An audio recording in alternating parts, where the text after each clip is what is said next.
sunnah wudu itu sebagaimana para ulama fikih mengatakan yusabu fa'iluhu wa la yu'aqibu tarikuhu. Kalau kita kerjakan mendapatkan pahala, kalau tidak kita kerjakan itu tidak apa-apa. Maka di sini ya itu hendaknya itu diperhatikan sunnah-sunnah yang apa namanya yang jarang kita lakukan itu dilaksanakan. Nah, wayanwi raf al hadathi aw istibahati sholawati wastadimu an-niyah ila ghuslil wajhi. Kemudian apa namanya eh wastadimu niat itu betul-betul dikukuhkan niat sebelum membasuh muka. Nah, jadi kalau kita diajari oleh para ulama kita, guru-guru kita, ada niat wudhu ya, nawaitu eh, apa namanya, nawaitu uslal lirafa'il. Nah, nawaitu saya niat untuk menghilangkan hadas. Nah, nawaitul wudu'ah. Kalau wudu, nawaitu al wudu'a liraf'il hadasil asghar. Untuk apa? Untuk meyakinkan bahwa saya ini mau wudu. Walaupun tanpa diniatkan itu insya Allah sah.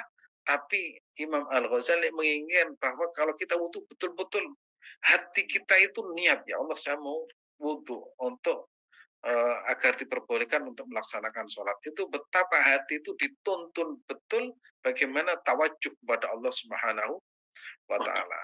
Sampai seperti itu. Maka di sini disebutkan wastadimu an-niyah ila ghusl wajhi thumma ya'khud ghurfatal lafihi biyamini. Baru kemudian mengambil air segenggam untuk mulutnya dengan tangan tangan kanannya. Jadi kalau nggak cukup ya tangan biasanya begini. Tangan tangan apa namanya? Mengambil itu kemudian dimasukkan ke dalam apa ini? Ke dalam mulutnya. Nah, masukkan ini. Lalu berkumur dengan 3 kali. Ya. Berkumur biasanya itu kalau ulama-ulama dulu itu ya airnya dalam apa namanya? Dalam mulutnya itu dikumur.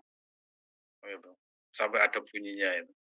Itu dulu ya. Kalau sekarang itu kadang nggak berkumur sama sekali. Karena datangnya ke masjid itu termasuk mepet, alias masbuker, sehingga nggak sempat wudhu. Tapi yang paling bagus tuh wudhunya di rumah. Nah, kalau kalau yang bagus itu adalah wudhunya di rumah. Jangan bukan berarti di masjid itu nggak bagus, tapi yang paling bagus itu di rumah, sehingga dalam keadaan suci setiap langkah itu akan melebur dosa. Nah, jadi langkah demi langkah itu sambil berzikir itu melebur dosa. Itu apalagi masjidnya itu jauh ya Mas Adi, ini masjidnya itu ada 3 kilo itu sampai di masjid itu sudah selesai itu. Sampai di masjid sudah selesai. Ya ini ya khutu karfa lafi biyamini. Nah, kemudian fayatamat biha thalathan. Fayatamat itu berkumur. Nah, di apa namanya diambil airnya dengan tangan kanan.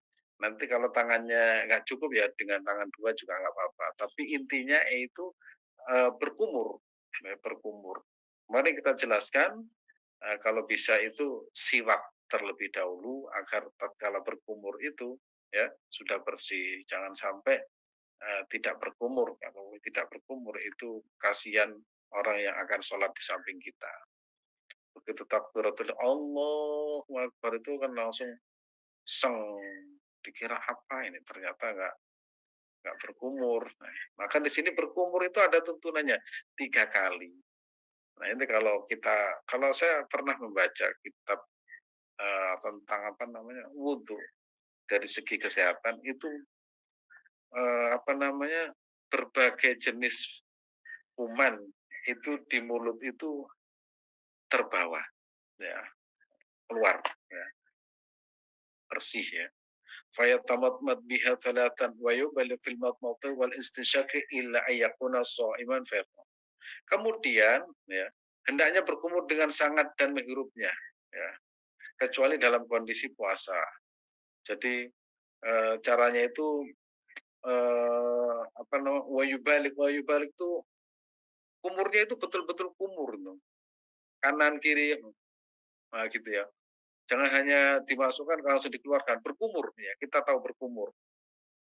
Biasanya nah itu namanya yubalik fi al-madmadah ya, itu disunahkan oleh baginda Rasulullah Shallallahu Alaihi Wasallam. Wal istinsyaq ya, kemudian eh, menghirup air ya, menghirup. Makanya ada yang mengatakan tuh gini, dimasukkan ke dalam mulut dan juga ke dalam hidung. Sehingga air yang masuk dalam mulut dan juga dalam hidung illa yakuna, kecuali dalam kondisi puasa. Ya, dalam kondisi puasa itu tidak harus berkumur.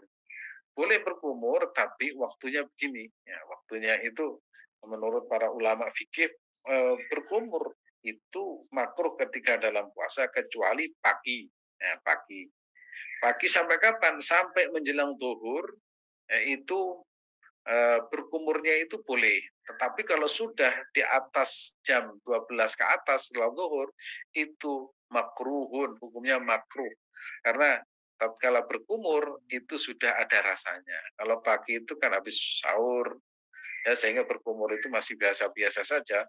Tetapi kalau sudah berkumurnya jam 12 ke atas, pas panas-panas, itu sangat nikmat berkumurnya. Berarti kumur itu bukan hanya sekedar berkumur, tapi menikmati air. Apalagi berkumur dengan es batu. Nah, itu batal ya. Berkumur kemudian tidak keluar itu batal. Ya. Bagaimana hukumnya berkumur di bulan puasa? Batal dan haram. Loh kok bisa? Ya karena berkumurnya itu pakai kolak. Berkumurnya itu menggunakan es. Nah, itu berkumur kemudian tidak dikeluarkan. Itu baru haram ya. Tapi kalau air di atas jam 12 itu hukumnya makruh. Tapi kalau sebelum jam 12 itu masih jam 7 ya seperti jam-jam sekarang mau wudhu kemudian berkumur itu masih dibolehkan ya, masih dibolehkan. Jadi hukum berkumur dan memasukkan air ke dalam hidung kalau berpuasa itu kalau bisa itu hanya secukupnya. Kalau di hidung ya jangan disedot. Kemudian di mulut juga sama, itu membatalkan puasa. Cukup apa namanya dibasahi itu sudah cukup karena mengkhawatirkan kalau sampai masuk ke dalam nggak keluar lagi itu bisa membatalkan puasanya. Kemudian puasa maka hendaknya melaksanakan dengan pelan itu kalau sedang puasa. Hanya mungkin ditempelkan begini tidak sampai disedot dengan kuat ya, karena bisa membahayakan dan bisa menjadikan puasa kita itu batal. Seraya mengucapkan doa. Nah, ada doanya ternyata. Nah, kita lihat doanya. Wa yaqulu Allahumma a'inni ala qiraati kitabika wa kasrati dzikri laka. Allahumma ya Allah, a'inni, aku memohon pertolonganmu. Nah, kita juga memohon pertolongan kepada Allah Subhanahu wa taala. Ala qiraati kitabika wa kasrati dzikri laka. Aku memohon pertolongan ya Allah ala qiraati kitabika, agar selalu membaca kitabmu dan banyak berzikir kepadamu. Itu doa tatkala eh, apa namanya berkumur ya, berkumur. Jadi doa setelah berkumur itu Allahumma inna ala qiraatika kitabika wa kathrati adzikri laka, agar supaya Allah memberikan pertolongan kita ini bisa membaca kitab Allah SWT yaitu Al-Quran Karim maka sering dzikri dan senantiasa menyebut nama Allah Subhanahu wa taala. Kalau orang Islam begitu menyebut nama Allah itu berarti mengingat Allah, Allah, Allah. Apa namanya? Ala bi dzikrillahi tatmain al-qulub. Ingatlah bahwasanya menyebut nama Allah itu bisa menenteramkan hati. Apakah harus dengan lisan? Tidak harus dengan lisan. Kadang hati tiba-tiba ingat Allah, Allah. Itu hati sudah nyambung kepada Allah Subhanahu wa taala. Ya. ala bidzikrillahi tatma'in al-qulub. Nah, Allahumma, dan orang bisa berzikir itu merupakan pertolongan Allah Subhanahu wa taala. Ini ada satu doa yang diajarkan Rasulullah kepada seorang sahabat ya, kalau nggak salah Mu'adz bin Jabal. Allahumma inna ala dzikrika wa syukrika wa husni ibadatik. Jadi ternyata zikir yang kita kerjakan, zikir yang kita ucapkan, ibadah yang kita kerjakan itu juga tidak lepas dari pertolongan Allah Subhanahu wa taala. Sampai ada doa, Allahumma a'inna ala dzikrika wa syukrika wa husni ibadatik. Nah, mudah-mudahan kita termasuk orang-orang yang selalu mendapatkan pertolongan dari Allah Subhanahu wa taala, bisa berzikir setiap saat dan setiap waktu, dan itu menunjukkan bahwa kita ini orang yang uh, senantiasa mendapatkan curahan rahmat dari Allah Subhanahu wa taala. Kemarin ada yang apa namanya bertanya, saya ini sudah tua, sholat dalam keadaan duduk. Saya takut sekali kalau doa saya itu tidak diterima oleh Allah Subhanahu wa taala. Terus saya menyampaikan, kita harus merubah konstruksi berpikir kita, tidak demikian cara berpikirnya, tapi berpikirnya dibalik. Ya Allah, aku berterima kasih walaupun usiaku bertambah, kondisiku lemah, tapi aku bisa tetap mengerjakan sholat. Aku bisa bersujud kepadamu walaupun tidak sempurna. Ketidaksempurnaan itu karena memang usia, karena memang lemah. Tapi bisa melaksanakan sholat itu adalah murni pertolongan Allah Subhanahu wa taala. Akhirnya kita bisa bahagia. Kamu bisa sholat? Iya, aku sholat itu atas pertolongan Allah. Sehingga doa-doa yang sering kita baca, sampai setelah sholat pun doanya, Allahumma a'inni ala dzikrika wa syukrika wa husni ibadatik.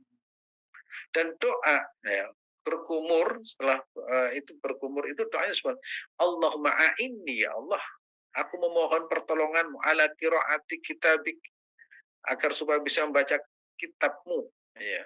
Wa kathrati dzikri. Dzikir juga atas pertolongan Allah Subhanahu wa taala.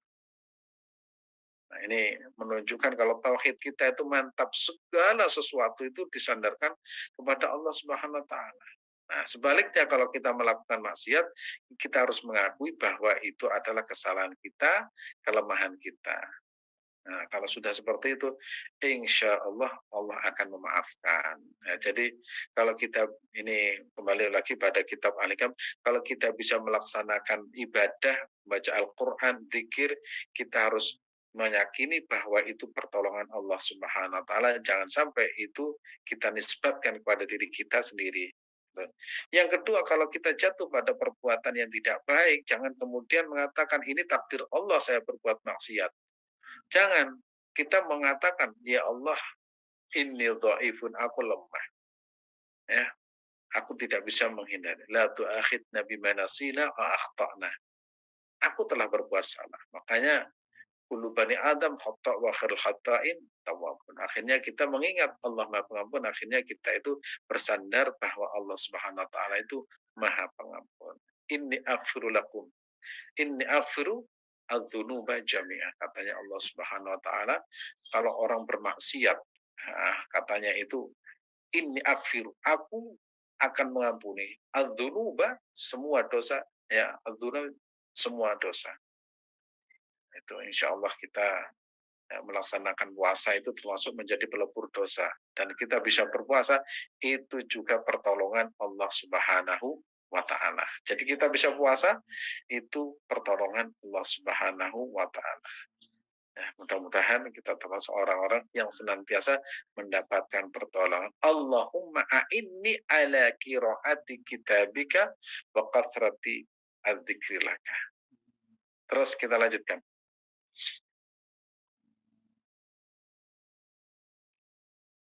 ثم يغفر لأنفه واستنشق بغرفة واحدة واستنثر ما فيه ويقول اللهم أوجد لي رائحة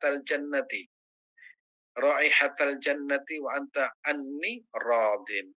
Kemudian memasukkan air ke dalam mulut dan hidung, ya. Thumma Ya, kalau tadi itu doa berkumur, sebelum kumur ini tsumma yakful li anfihi wa yanshiku bi urfatin wahidah wa yastanshuru ma fihi wa yaqul. Nah, setelah masukkan air ke dalam mulut dan hidung, kemudian wa yaqulu Allahumma aujid ya Allah, ya. Ya Allah, kita, ya Allah berilah kepadaku bau surga sedangkan kau ridho kepadaku. Jadi setelah mulutnya bersih dari berbagai kotoran, dosa-dosa kaitannya dengan itu, bersih akhirnya kita bisa mudah mendapatkan baunya surga.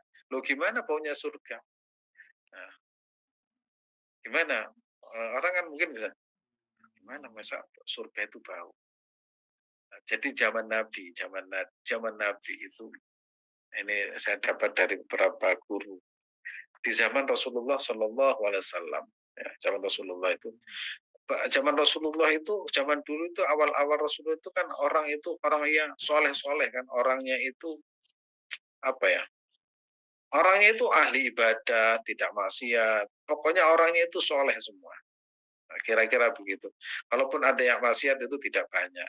Nah, ketika ada orang yang melakukan kemaksiatan, itu baunya itu nggak enak. Baunya itu, terus pokoknya baunya nggak enak. Terasa menyengat bau itu dalam hidup. Karena semuanya itu orangnya soleh. Nah, lama kelamaan itu yang maksiat satu, dua, tiga. Jadi ketika ada orang yang melakukan maksiat itu baunya itu terasa. Wah, itu baunya sengak atau gimana, pokoknya baunya nggak enak. Gitu. Nah, sama kalau kita ilustrasikan begini. Kalau pas Idul Adha itu biasanya dekat masjid itu ada seekor kambing. Itu baunya itu luar biasa itu. Sampai di imaman semua orang yang datang atau yang ada di situ itu terganggu. Itu karena ada seekor kambing yang ditaruh depan atau belakang karena dipersiapkan untuk kurban. Itu satu saja itu baunya luar biasa. Terus besoknya lagi ada lagi tambah satu lagi. Wah, tambah bau. Tambah lagi satu, tambah bau, tambah lagi. Lama kelamaan biasa sehingga baunya tidak terasa. Nah, sama orang yang tidak bermaksiat begitu maksiat sekali itu rasanya tuh tersiksa. Kemudian besok maksiat lagi, rasa tersiksanya itu berkurang. Kemudian besok lagi bermaksiat lagi, sudah biasa. 4 kali, 5 kali akhirnya langganan maksiat. Akhirnya tidak merasa berdosa. Zaman Nabi, kalau ada orang melakukan maksiat itu begitu lewat tuh baunya nggak enak. Wah ini baru maksiat ini. Itu ada tanda-tandanya maksiat ini baunya seperti ini, maksiat ini seperti ini. Kira-kira begitu. Jadi eh, kalau orang yang bersih dari berbagai kotoran dosa, itu akan bisa merasakan nikmatnya bau surga. Gimana nikmatnya surga? Ya, salah satu bisa menikmati surga itu adalah bisa menikmati ibadah. Makanya orang dulu itu kalau kalau bulan Ramadan, mereka itu tidak berpikir begini, kamu sholatnya berapa rakaat? Wah, saya 8, enggak berapa? 20. Nah, kalau sudah menikmati sujud itu nggak tahu berapa jumlahnya. Karena apa? Betapa asyiknya dengan Allah Subhanahu wa taala. Jadi kalau orang yang masih berdebat jumlah rakaat itu masih belum bisa merasakan kelezatan dan kenikmatan bersujud kepada Allah Subhanahu wa taala. Nah, orang-orang Yaman ya itu kalau praktek dalam terawih itu mereka itu dari satu tempat ke tempat pindah. Dari tempat satu misalkan 20 rakaat selesai pindah lagi ke masjid yang karena mereka itu tidak tidak puas dengan 10 atau dengan 20. Bagi dia itu man qama ramadhana imanan wa ihtisaban ghufira lahu ma taqaddama min dzambi. Mereka itu tidak lagi menginginkan ampunan, tapi mereka itu bagaimana bisa merasakan kelezatan sujudnya kepada Allah Subhanahu wa taala. Nah, itu salah satu tanda kalau orang itu akan mendapatkan baunya surga. Jadi di dunia saja sudah bisa merasakan kelezatan beribadah kepada Allah Subhanahu wa taala. Sebab orang itu berpikirnya begini, surga itu ya surga. Bagi Mas Adit itu kan apa ya? Orang-orang sebangsa Mas Adi itu surga itu pikirannya ya pikiran di situ ada 70 bidadari, kemudian di situ ada Alphard, di situ ada rumah mewah. Itu pikiran kan pikiran orang yang bahasa Jawa itu kedunyan. Oh, itu nanti begitu masuk surga, oh itu langsung itu, begitu masuk itu langsung dicari penghuninya. Oh. Kalau orang yang sudah menjadi kekasih Allah Subhanahu wa taala, mereka itu bertanya, "Ya Allah, ketika aku di surga masihkah aku bisa bersujud kepadamu?" Beda. Loh, ini konstruksi berpikirnya itu beda. Jadi surga yang diartikan secara umum itu adalah kenikmatan duniawi. Hanya pindah kenikmatan saja benar dari di dunia pindah ke akhirat ya, seperti itu. Sehingga apalagi nanti Mas Adit istrinya cerewet itu begitu masuk surga wah langsung ditinggal istrinya karena di sana ternyata istrinya nggak ada yang cerewet ini. Nah itu karena apa? Kenikmatan duniawi yang masih terbawa itu surga. Tapi kalau sudah masuk pada dunia kenikmatan sejati, ya raihatul jannah itu baunya surga bisa diartikan yaitu bagaimana kelezatan beribadah kepada Allah Subhanahu wa taala.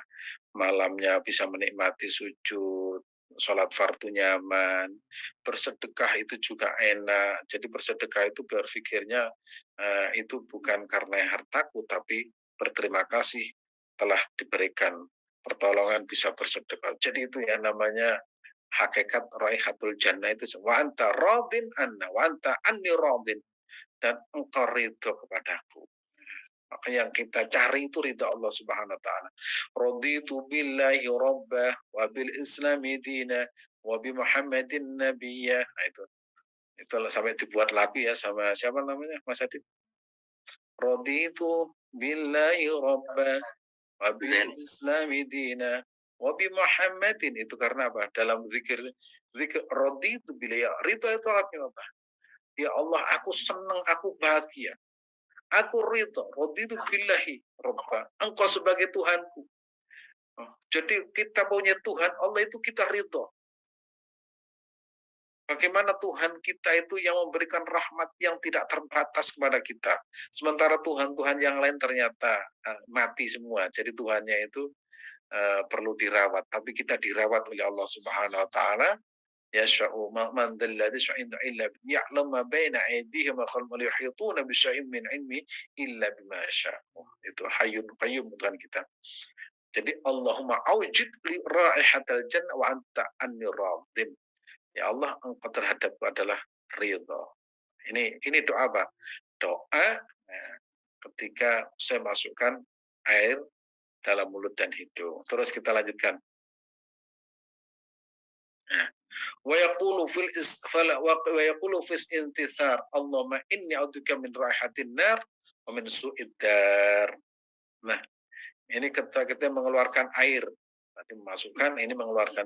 Allahumma ya Allah, ini sesungguhnya aku a'udzu memohon perlindungan kepadamu min raihatin nar wa min su'id dar. Ya Allah, aku memohon perlindunganmu dari bau api neraka dan tempat tinggal yang buruk. Mudah-mudahan kita oleh Allah diberikan tempat yang bagus, ya, dan juga dijauhkan dari bau api neraka. Nah ini kalau kita mengartikan bau neraka itu seperti apa? Nah, tadi saya sampaikan bau surga, ini bau neraka. Tadi saya sampaikan kalau ada orang melakukan satu maksiat, itu di awal-awal zaman Rasulullah SAW itu satu kampung itu bau. Misalkan Mas Hadid itu rasan-rasan ya ghibah. Itu baunya menyebar satu kampung. Itu ada sumbernya. Oh, dicari. Wah, sumbernya dari ini berarti ghibah. Nah, kenapa sekarang itu tidak ada baunya? Karena semuanya berghibah. Akhirnya polusi udaranya itu sudah apa? Kalau orang semua berghibah gimana? Sudah kebal kan? Kebas ya, namanya kebas. Ya, jadi kalau kebas sudah tidak terasa lagi, karena semuanya itu rasan-rasan, semuanya itu melaksanakan hal yang sama, yaitu semuanya itu berusaha saling merasani, sehingga alam semesta itu dipenuhi dengan bau yang tidak nyaman. Ada seorang ada seorang ulama ya, itu sudah berapa puluh tahun tidak keluar dari rumah, nggak pernah keluar dari kamar sama sekali. Kalau makan itu hanya di dikirim dari pintu. Terus ada yang bertanya begini, kenapa tidak keluar sama sekali? Ternyata ada yang cerita salah. Jadi kalau keluar dari rumah itu baunya itu nggak nyaman karena baunya orang maksiat. Wah ini sudah apa namanya? Tapi nggak perlu ditiru ya Mas Adit ya. Nanti keluar terus nggak kerja nanti. Itu ada ya orang tertentu seperti itu. Jadi kalau melihat orang itu kepalanya itu macam-macam, ada kepalanya bentuknya ini, sehingga mereka tidak mampu keluar dari rumahnya. Nah, kalau kita kan tersiksa ya, kalau kita tersiksa, oleh karena itu kita sebagai manusia yang biasa, ya mudah-mudahan kalau kita melakukan ibadah diterima oleh Allah, kalau kita maksiat dimaafkan oleh Allah Subhanahu wa taala. Salah satunya ya begini, wa yaqulu fi istinsyari Allahumma inni a'udzu min rahhatin nar wa min su'id dar. Ya Allah, aku memohon kepadamu dijauhkan dari baunya api neraka, wa min su'id dar, dan juga kondisi atau tempat tinggal yang buruk. Jadi seburuk-buruk tempat adalah neraka. Jadi insya Allah dunia kita ini adalah ladang akhirat. Jadi kenikmatan kita adalah kenikmatan ibadah. Kenikmatan kita adalah kenikmatan itu bersujud, rukuk, sholat, baca Al-Quran. Sampai ada ulama yang mengatakan begini, menikmati barang mubah, barang yang dibolehkan, itu adalah ibadah. Misalkan tidur itu kan mubah, tapi kalau kita niati, ya Allah aku tidur untuk menghindari maksiat, itu bagus. Makan itu sesuatu yang mubah. Tapi kalau kita niat, ya Allah aku makan, dengan makan aku bisa kuat. Ketika aku kuat itu, aku bisa beribadah kepada Engkau. Itu nilainya ibadah. Jadi ritual makan akan penuh dengan makna kalau diniati dengan ibadah. Tidur, ritual tidur akan beribadah nilainya kalau kita niatnya tidur itu adalah menjauhi dari maksiat. Jadi semuanya itu bisa bisa kita kelola dengan baik karena kita punya ilmu, dan mudah-mudahan Allah senantiasa memberikan pertolongan kepada kita. Allahumma a'inni ala dzikrika wa syukrika wa husni ibadatik waftah lana abwaaba rahmatik wal maghfirah wa anta khairul fatihin. Nah, terus lanjut. Nah, wayanwi ya'rifu ghurfatan liwajhihi wa yaksulu min mabda'i sathil jabhati ila muntaha ma yaqbal min ad-daqni tawlan min al-udhuni ila al-udhun ardan wa la yajibu khasad an-naz'atain fa fahuma min ar-ra'si wa yajibu isal ma' ila mawdi' at-tahdhif wa huwa ma ya'tadu an-nisa tanhiyah asy-sya'ri anhu.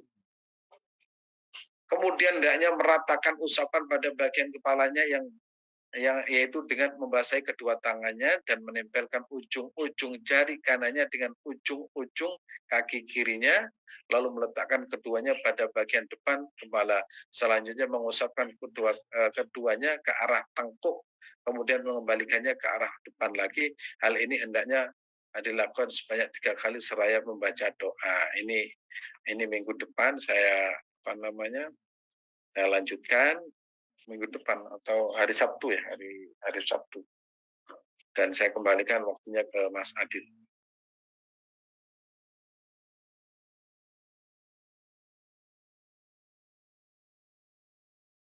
Baik, alhamdulillah, masya Allah, terima kasih Ustadz Azim atas ilmunya pagi hari ini. Menambah hasanah keilmuan buat kita lagi Bapak Ibu. Mudah-mudahan bisa kita pahami, ya, kita bisa praktekkan pada kehidupan kita sehari-hari. Ini saya jadi flashback Ustadz. Ini pelajaran waktu saya madrasah ibtidaiyah atau SD ya. Pelajaran SD. Saya sampai lupa ini bacaannya. Tadi Masya Allah. Saya langsung flashback. Alhamdulillah kembali diingatkan kembali Bapak Ibu. Doa-doa tadi ya dalam berwudu. Alhamdulillah, mudah-mudahan sekali lagi Bapak Ibu kita bisa amalkan pada kehidupan kita sehari-hari. Alhamdulillah. Baik, Bapak Ibu yang dirahmati Allah, alhamdulillah kita masuk ke sesi berikutnya. Oke. Sesi kita pada setelah ini adalah tanya jawab. Izin saya cek terlebih dahulu. Nah, ini sudah ada beberapa pertanyaan yang masuk, Ustadz Alif. Oke. Ya. Nah, baik. Pertanyaan pertama, Ustadz. Assalamualaikum Pak Ustadz. Izin tanya, apakah di akhirat nanti kita disuruh baca bahasa Arab? Kemudian, apakah baca niat puasa Ramadan sesudah makan sahur tidak sah Ustadz puasanya? Pada Ustadz. Terima kasih. Ini pertanyaan luar biasa. Orang yang di surga, orang yang akan masuk surga nanti itu tes-tesannya itu sujud. Ada tes-tesan. Dites. Kalau orang biasa bersujud, itu langsung otomatis itu. Langsung bisa sujud itu. Ya. Itu sujud ya, sujud itu menjadi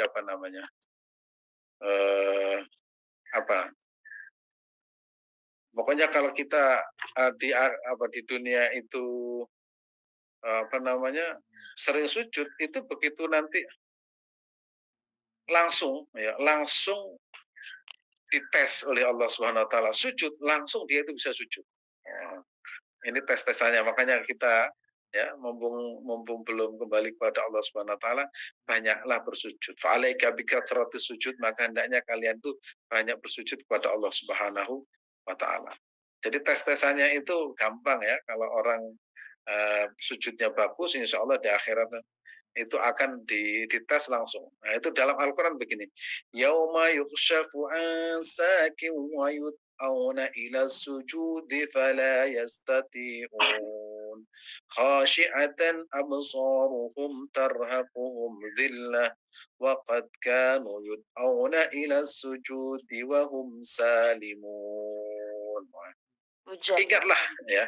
Ingatlah pada hari ketika betis disingkapkan. Jadi nanti itu betis itu sarungnya itu diangkat ya, betisnya diangkat. Nah, setelah itu ya, betisnya diangkat, disingkat, ya, mereka disuruh untuk bersujud. Ayo bersujud. Mereka tidak mampu. Mereka itu yang disuruh sujud ya, pandangan mereka tertunduk malu kepada Allah Subhanahu wa taala, diliputi rasa kehinaan, rasa tidak, pokoknya malu semalu-malunya. Dan sungguh dahulu dia di dunia mereka telah disuruh untuk bersujud waktu mereka sehat, tetapi mereka tidak mau melakukannya. Itu di surat Al-Qalam ya. Yauma yukshafu an sakin wa yud'auna ila sujudi fala yastati'un. Khasyi'atan mereka itu tunduk, khasyi'atan absaruhum, mereka itu merasa hina, tidak berdaya. Insya Allah kita sudah latihan ini, sudah.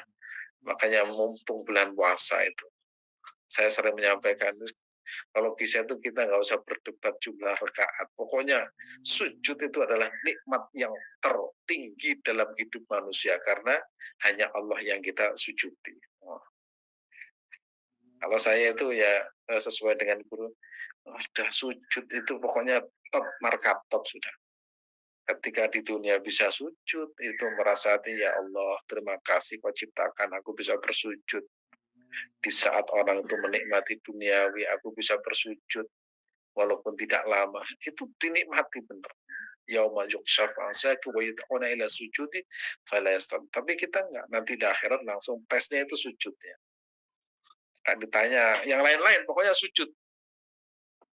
Sehingga ada satu hadis, awwaluma yuhasab, pertama kali yang kelak akan diperhitung adalah sholat. Nah, dalam sholat itu yang tertinggi adalah sujud kepada Allah Subhanahu wa taala.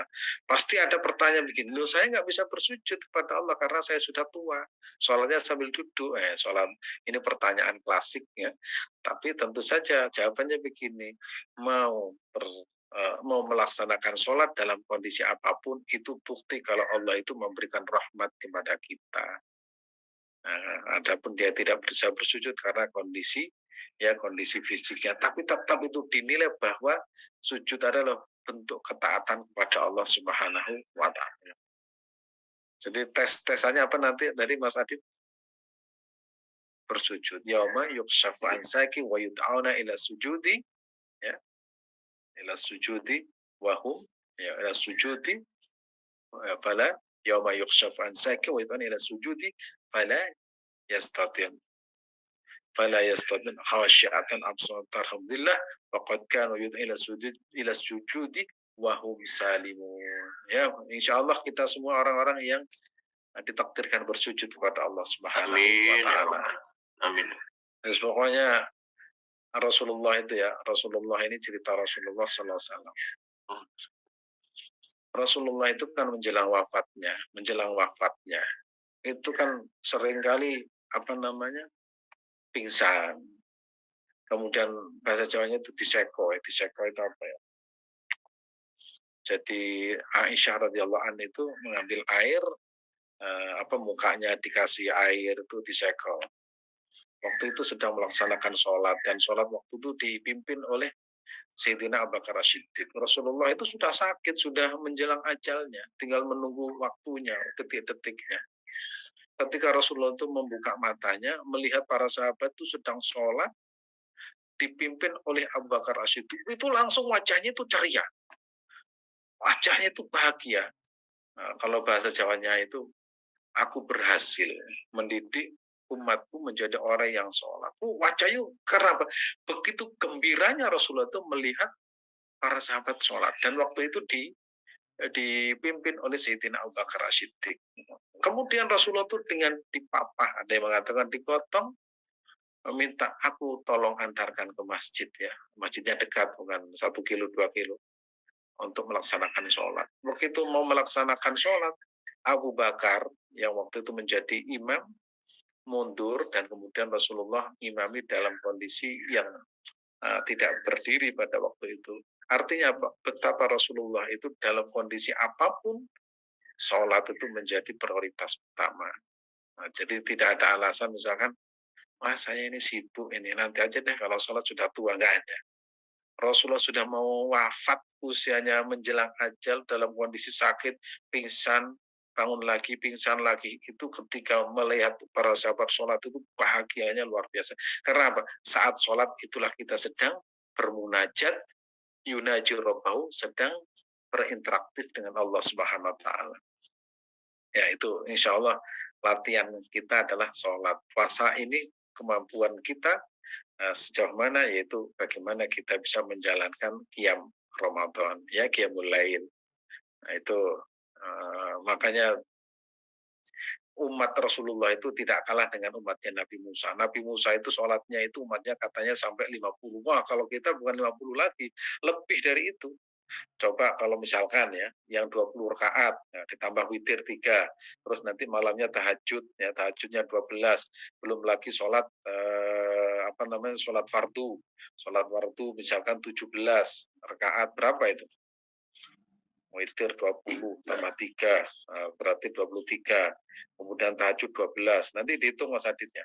Kemudian setelah itu sholat fardunya 17, sholat rawatib, itu lebih 50, mengalahkan umatnya Nabi Musa alaihissalam. Jadi kita umat yang terbaik ya, umatnya Rasulullah Sallallahu Alaihi Wasallam. Pokoknya tes-tesannya nanti di akhirat adalah sujud. Nah, dalilnya apa?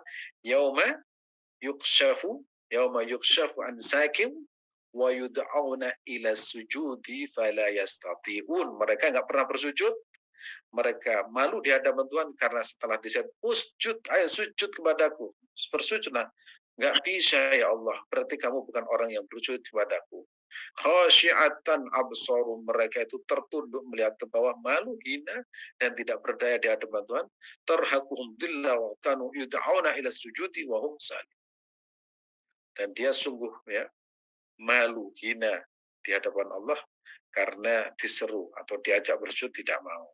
Tapi kalau orang beriman, begitu di hadapan Allah sujud langsung, bersujud kepada Allah Subhanahu wa taala. Mudah-mudahan kita dijadikan orang yang bersujud kepada Allah Subhanahu wa taala. Terima kasih. Baik, Oke, terima kasih Ustaz. Oh, satunya tadi apa? Lupa. Apakah baca niat puasa Ramadan sesudah makan sahur tidak sah puasanya Ustaz? Jadi batasan niat itu habis buka puasa ya. Begitu maghrib masuk habis buka puasa itu niat boleh. Afdolnya sebelum adzan subuh itu niat puasa itu setiap malam ya. Tetapi Imam Malik mengajarkan boleh niat niat puasa di jamak ya. Nawaitu shoma syahra Ramadan kullihi kullihi fardhan lillahi ta'ala. Tadi malam waktu saya ngaji kitab Nasuhul Ibad, saya ajak jamaah untuk niat bersama-sama karena bisa jadi dalam perjalanan tiba-tiba kita menjadi orang yang bangsawan, bongso tangyawan ya, bangunnya jam 7, nggak sempat sahur, maka di situ sudah kita cover niat pada hari pertama. Nah, itu selalu saya sampaikan, pokoknya kita niat di awal itu niat menjamak puasa sebulan penuh. Barangkali ya namanya manusia, ya manusia itu kadang kelelahan, nggak sempat sahur, ya. Tapi kan sudah niat dijamak. Itu pendapatnya Imam Malik dan boleh. Sebagian ulama itu mengajarkan kepada kita. Boleh Mas Wadud ya, boleh. Apa Mas Adit boleh. Sah puasanya. Alhamdulillah. Baik. Terima kasih Ustadz. Jelas sekali jawabannya. Oke, pertanyaan berikutnya Ustadz. Nah, ini menyambung yang doa tadi Ustadz. Doa wudhu. Bolehkah doa saat wudhu yang Ustadz ajarkan tadi, tetapi pakai bahasa Indonesia saja Ustadz? Boleh, kalau ini karena tidak wajib ya. Yang tidak boleh dipakai bahasa apapun adalah doa di dalam sholat. Nah, pokoknya kalau sholat tuh nggak boleh ada bahasa apapun masuk di dalamnya. Mulai takbir, tasmid, tahmid, itu semua harus bahasa Arab sebagaimana yang ada aturan di dalam sholat itu sendiri. Misalkan takbir ya Allahu Akbar. Juga nggak boleh terjemahkan Allahu Akbar, Allah Maha Besar. Oh itu nggak boleh. Oh itu bisa dikecam oleh seluruh dunia itu. Malaikat pun juga nggak paham itu. Dulu ada namanya Gus Roy dari Malang itu sholat dengan bahasa Indonesia. Alasannya apa? Lebih khusyuk, tetap nggak bisa. Karena itu sudah paten. Ya. Kalau berdoa habis wudhu, ya Allah mudah-mudahan kau glowingkan wajahnya, ya nggak apa-apa. Ada itu seorang ibu-ibu itu, dia itu ketika mengaca, ya Allah, ketika dia itu, ya Allah mudah-mudahan memberikan cahaya wajahku seperti cahaya Rasulullah. Itu ketika mengaca seperti itu. Dan itu boleh ya, boleh. Baik.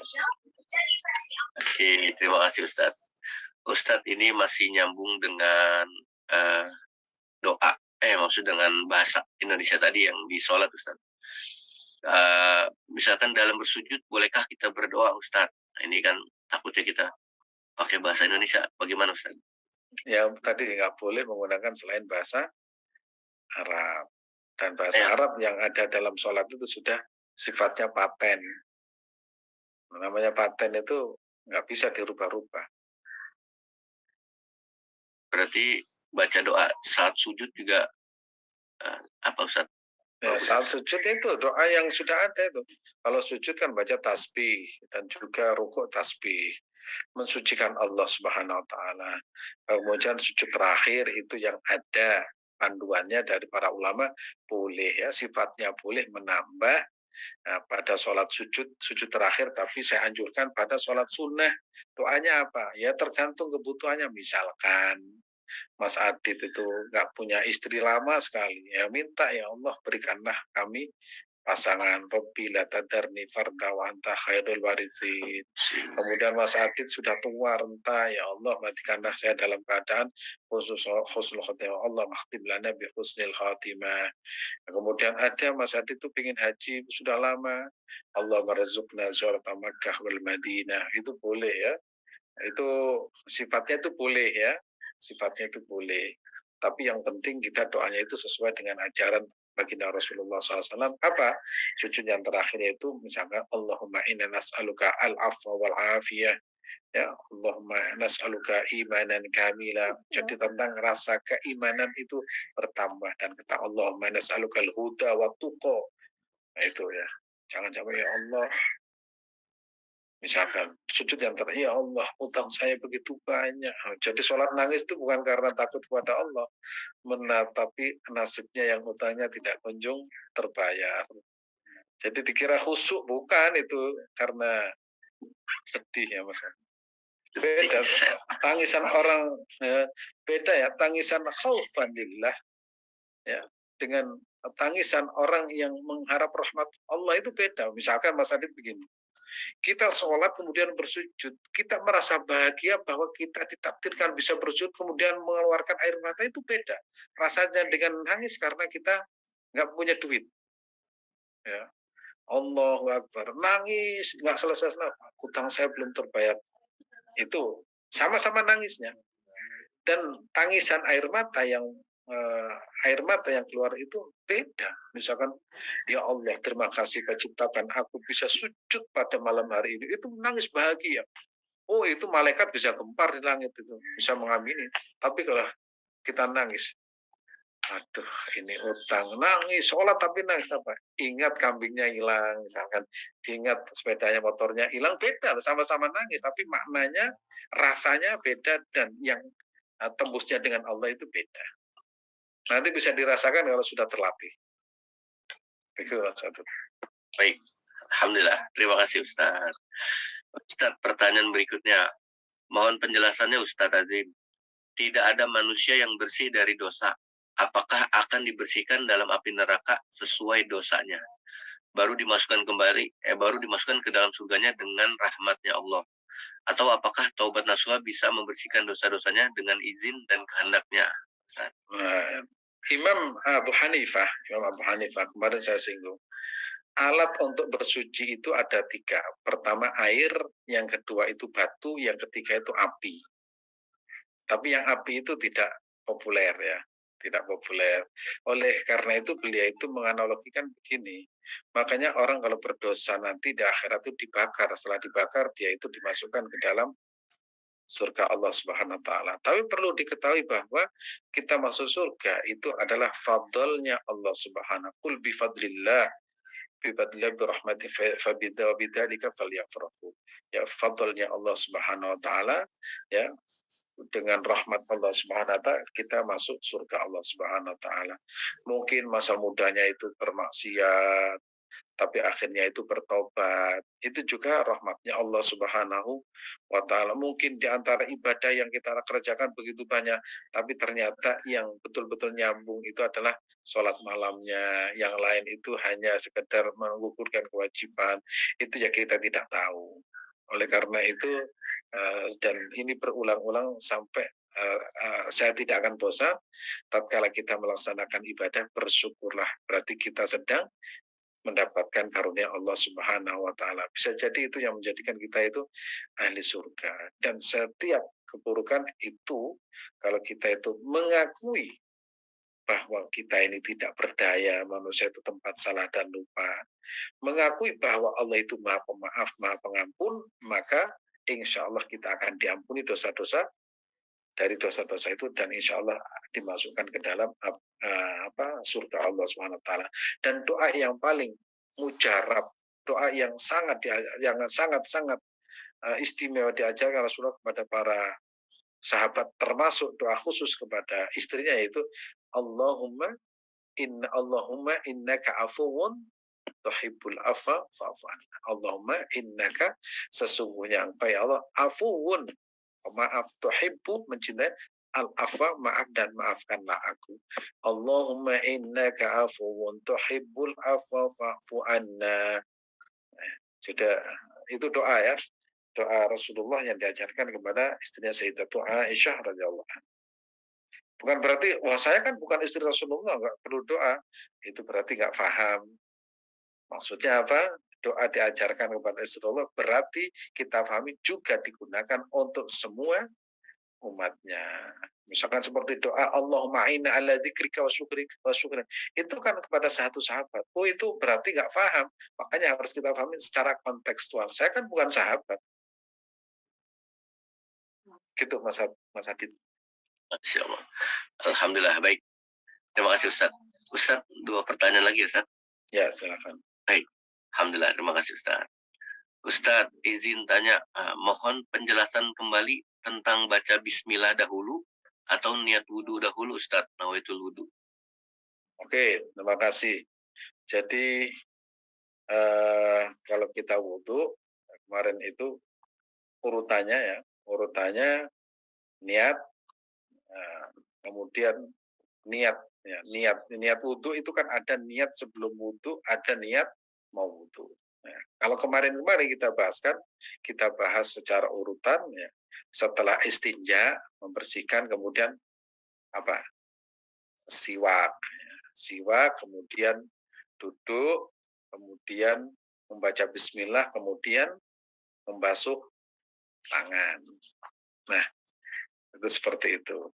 Membaca Bismillah, kemudian membasuh tangan. Nah, baca Bismillah itu sebelum prawudu, ya, prawudu. Nah, hari ini kita membahas tentang wudhunya. Nah, wudhunya di sini wayan miraf al hadas. Setelah itu niat untuk menghilangkan hadas atau untuk dibolehkan untuk melaksanakan sholat wayastadimu niat baru, kemudian niat apa? Pertama niat yaitu ghuslul wajh, membasuh wajah, ya, membasuh wajah. Itu niatnya membasuh wajah, maka niatnya yang diajarkan nawaitu al-wudu'a. Nawaitu saya itu lirafil. Lirafil itu ketika berniat membasuh muka itu niat untuk membersihkan wajah dari kotoran, maka dosa-dosa yang terkait dengan wajah itu rontok semua. Jadi niat ketika membasuh wajah. Tapi sebelumnya itu ada membaca namanya Bismillahirrahmanirrahim. Makanya ada hadisnya itu tidaklah sempurna orang tidak mengucapkan Bismillahirrahmanirrahim. Bukan tidak saya, artinya tidaklah sempurna orang yang tidak membaca Bismillahirrahmanirrahim. Begitu Mas Adit. Baik. Alhamdulillah, terima kasih Ustaz atas jawabannya. Oke, pertanyaan terakhir Bapak Ibu. Mohon izin apabila ada yang kelewat atau yang tidak terbaca ya Bapak Ibu, karena terbatasan waktu, insya Allah bisa ditanyakan kembali nanti di pertemuan berikutnya. Baik Ustadz, pertanyaan terakhir. Assalamualaikum Ustadz, mohon tanya, bila dalam terawih imamnya cepat bacanya, ketika takbiratul ihram langsung Al-Fatihah, kemudian kita ketinggalan, apakah bacanya ikut imam atau kita tetap dari awal baca Al-Fatihah Ustadz? Oh, enak kalau cepat. Saya termasuk pilih yang cepat dulu tuh. Ya. Kalau terawih itu memang jangan terlalu lama. Pilih yang standar lah, ya standar. Misalkan syarat sahnya sholat itu kan la sholata liman lam yaqra bi fatihatil kitab. Tidak dikatakan sholat orang yang tidak membaca surat Al-Fatihah. Jadi kita hanya cukup baca Al-Fatihah saja. Nah, itu menurut madhab Syafi'i, Fatihah itu dalam keadaan makmum atau keadaan menjadi imam itu wajib dibaca. Tapi kalau menurut madhab Ibnu Hanbal, tatkala imam itu membaca ayat atau surat, kita tidak boleh karena bacaannya imam itu termasuk bacaannya makmum. Jadi makmum itu sudah nebeng bacaannya kepada sang imam. Nah, kemudian kalau cepat ya sudah kita ikuti saja. Ya, kita ikut. Pokoknya jangan terlalu cepat ya. Kalau terlalu cepat tidak dianjurkan, seperti di militer itu Bismillahirrahmanirrahim. Amin. Bismillahirrahmanirrahim. Yasin. Allah Akbar itu 20 rakaat kalau nggak salah 7 menit ya. Itu olahraga yoga kelihatannya. Ya. Yang umum itu biasanya saya hitung itu sekitar 25 menit ya. 25 menit itu biasanya baca Alhaakumut takatsur hatta zurtumul maqabir. كلا سوف تعلمون ثم كلا سوف تعلمون كلا لو تعلمون علم اليقين لترون الجحيم ثم لترونها عين اليقين ثم لتسألن يومئذ عن النعيم. Nah, itu. Jadi yang wajib-wajib saja dibaca. Tapi kalau ingin lama ya nanti bangun lagi jam berapa? Jam 3 sholat sendiri. Nah, itu tapi jangan dibilang, saya lebih enak sholat di rumah sendiri, lebih khusyuk. Pamer itu namanya. Ya, pamer ini sudah, jangan bilang-bilang dinikmati sholatnya di rumah. Matur nuwun ya Allah, aku bisa sholat di masjid dan bisa di rumah. Seolah-olah di rumah kayak nggak sholat. Itu caranya menyembunyikan ibadah biar ibadah kita tuh mantap di sisi Allah Subhanahu wa Ta'ala. Terus Baik. Alhamdulillah, Ustaz. Terima kasih Ustaz atas jawabannya. Alhamdulillah. Semoga terjawab Bapak Ibu semua ya. Mudah-mudahan bermanfaat buat kita semua. Sekali lagi terima kasih Ustaz Azim. Mudah-mudahan menjadi pahala untuk Ustaz, menjadi pahala yang menjadi amal jariah yang pahalanya terus mengalir buat Ustaz dan buat keluarga Ustaz. Amin ya rabbal alamin. Baik, alhamdulillah Bapak Ibu, kita sudah masuk di sesi yang terakhir sebelum ditutup doa nanti sama Ustaz. Jadi jangan live dulu, ya, kita akhiri, kita sempurnakan pertemuan kita pagi hari ini dengan ditutup doa. Tapi sebelum ditutup doa, izin Bapak Ibu, ada beberapa informasi yang akan kami sampaikan terlebih dahulu. Ini informasi pertama, jadwal kegiatan kajian-kajian yang kita selenggarakan setiap harinya Bapak Ibu. Silahkan dicatat, silahkan difoto atau di screenshot ya. Saya rasa Bapak Ibu sudah hafal semua, jadi tinggal nunggu link Zoom-nya saja setiap pagi. Insya Allah besok kita ketemu di kajian tafsir Asmaul Husna bersama Ustadz Afi. Kemudian informasi berikutnya, ya, kami ucapkan selamat terima kasih bagi Bapak Ibu yang sudah mendaftar haji bersama kami Executor and Travel. Dan kami sampai sekarang masih, alhamdulillah masih terus menerima Bapak Ibu apabila ada yang ingin mendaftar haji, silahkan langsung mendaftar ke tim Executor and Travel. Ramadan bulan mulia untuk mendaftar haji ya. Mudah-mudahan Allah berikan kita banyak rezeki Bapak Ibu yang halal dan baik sehingga kita bisa daftar haji. Ya, ada beberapa promo di bulan Ramadan ini Bapak Ibu, silahkan tanya ke tim Executors and Travel untuk lebih detail ya. Oke, terima kasih. Kemudian informasi berikutnya, bagi Bapak Ibu yang mempunyai anak atau saudara yang sedang mencari kampus atau tempat kuliah, informasi kuliah, silakan Bapak Ibu menghubungi tim Executor and Travel untuk mendapat informasi tentang ISQ Business School. Nah, ini kita ada program studi manajemen bisnis, sistem informasi, dan ilmu komputer. Silakan Bapak Ibu untuk mengetahui detail lebih lanjut, silakan hubungi tim Executor and Travel. Kemudian informasi yang terakhir, nah ini seperti biasa, kita setelah nanti ditutup doa, kita ada open table, sharing session seputar haji dan umroh, dengan tema pagi hari ini, proses pengisian kuota yang tak terpakai. Nah ini apa nih yang nggak kepakai ini? Nah, haji khusus tahun 2023, ini tahap kedua ya nanti, yang tahap kedua. Nah, ini bersama Bapak Muhammad Solihin. Beliau sudah ada di tengah-tengah kita. Mungkin Om Sol boleh dijelaskan sedikit tentang tema kita pagi hari ini, silakan. Baik, Assalamualaikum warahmatullahi wabarakatuh. Waalaikumsalam warahmatullahi wabarakatuh. Selamat menjalankan ibadah puasa. Jadi Bapak Ibu semuanya, ini series ya, kelanjutan. Kemarin kan saya cerita mengenai pengumuman ya terkait untuk kesiapan keberangkatan Bapak Ibu semuanya yang haji khusus ya.